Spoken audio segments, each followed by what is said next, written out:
ready to vote? Yeah. You know, when I came up here, I saw the signs that New York City votes. I thought, what about everybody?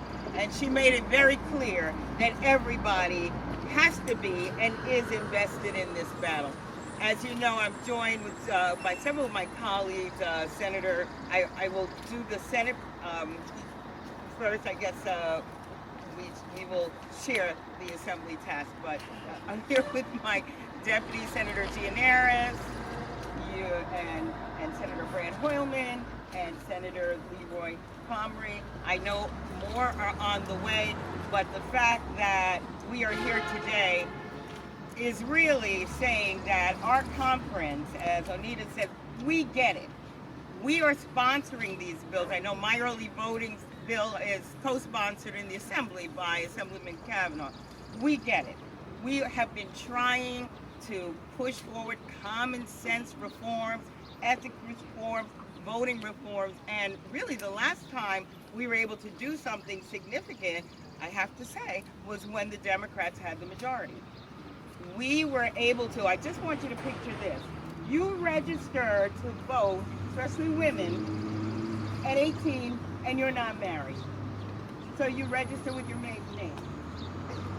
You then, 20 years later, are on some nice cruise and you want to send in your ballot and you've changed your name. It's hyphenated, whatever.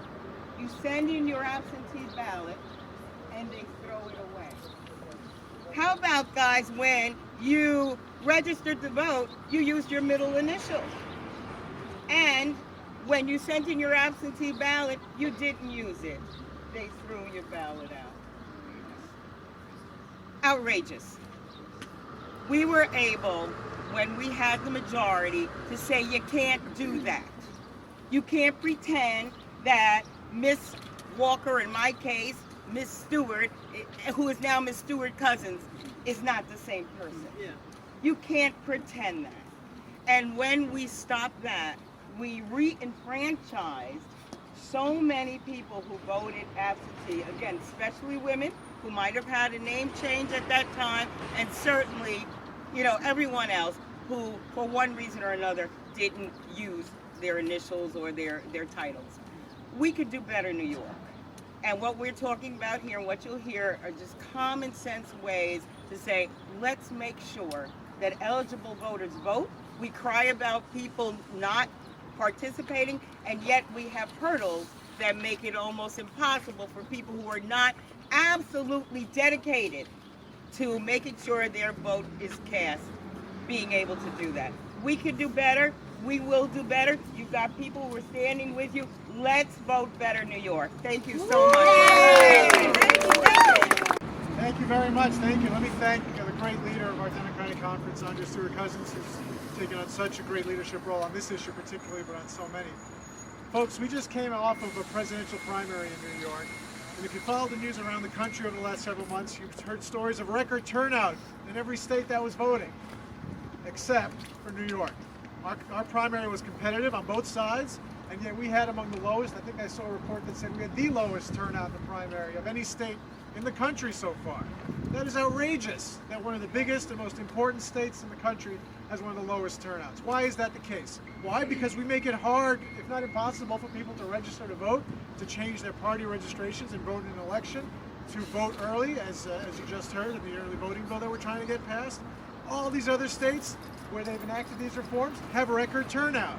New York, which doesn't have any of them, does not. The answers are simple. They're staring us in the face, and we're working very, very hard to get them done. I'm proud to support and to sponsor the Voter Empowerment Act with Brian Kavanaugh, which would enact many of those reforms that are necessary, including automatic voter registration, so people don't have to go jump through hoops to get their right to vote.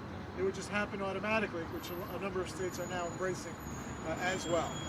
Why is it so hard to do something that should be so easy? Let's be frank, because there are a lot of people who work in that building who want fewer people to vote because it benefits them politically.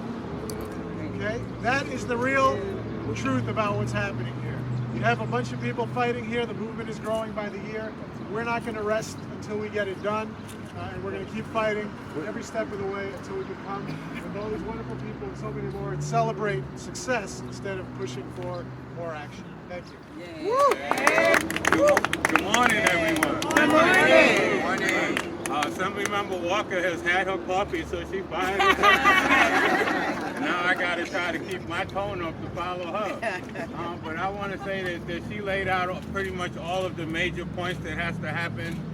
We need to make sure that the level of discourse is raised, that the level of active indignation as to the tragedy that happened and got national attention on April 19th is resounded throughout the halls across the street and all around the state. We need to make sure that the level of frustration that was felt by New Yorkers on April 19th never dies down. That we do everything we can as the Vote Better New York Coalition, as elected officials that understand, to raise the pressure on the other side of the aisle. We had a legislator on the other side of the aisle that said that he only spoke to his constituents, so he wanted to have an election in August. He didn't speak to anybody else in the state. He didn't care about anybody else in the state. So that's the kind of people that we're dealing with on the other side of the aisle. So we need to embarrass them. You need to go to their offices today. Don't come visit me. And not that I wouldn't be happy to see you. And it's not that I wouldn't want to talk to you, but you really need to make your indignation known to the other side of the aisle. You need to let the governor's office know. You need to let all of the folks that haven't brought this bill to a hearing, any of our bills to a hearing, know that this is wrong. This is defranchising New Yorkers from their rights. Voting is not a privilege. Voting is a right. And it's a right for anyone that wants to vote to be able to show up on election day with the proper proof and vote. To register early or to vote early. To vote online. To register online. This is America. We have technology. We can vote by phone for American Idol or whatever else you want to vote for. That technology can be easily applied in a safe way to vote in elections. So there's no reason why we're not here today to work the other side of the aisle, to work together to raise the discourse, to work with Assemblyman Kavanaugh, who I'm honored to work with here in the state. I've had a privilege to work with him when he was in the city. Latrice Walker, our great leader, Stewart-Cousins, Assemblyman Hoylman, and the great Michael Gianaris, who are working to try to get this done. But we need to get the other side of the aisle to be embarrassed to the point where they want to bring these bills to fruition. As ranking member of the committee, I can tell you our biggest frustration is that they don't want to talk about it. They don't want to have a hearing. They don't even want to have a public meeting about it. And we need to, as a coalition, stop that foolishness today. So I'm here today to join with you to let you know that I'm willing to do everything I can to make sure that your voices are consistently heard up in the Capitol now. And to the end of this legislative session, hopefully we can get it done now. And we're going to make sure that we take every effort to keep them on their heels so that they can hear the voices of New Yorkers. Thank you very much.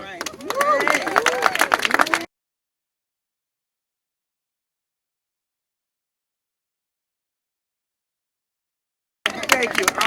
I am so proud to be here with my colleagues and my leader and my deputy leader and my colleagues in the Senate and the Assembly. This is so important because, let's face it, voting rights are under attack. And as Assemblywoman Walker said, they're under attack in Brooklyn, but they're also under attack in Washington. We just saw the U.S. Supreme Court announce that they have endorsed North Carolina's incredibly restrictive voter ID laws. That is bad news. That's bad news for the entire country. And you know what? The state of North Carolina, do you know who they referenced in their papers to the Supreme Court justifying their restrictive voter ID laws? This state of New York. Exhibit A. They said if New York State doesn't have early voting, if New York State doesn't have vote by mail, if New York State doesn't allow 16-year-olds to register, then North Carolina doesn't have to either.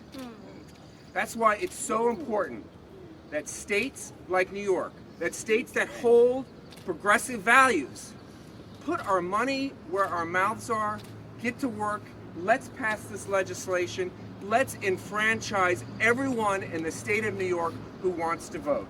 Thank you so much.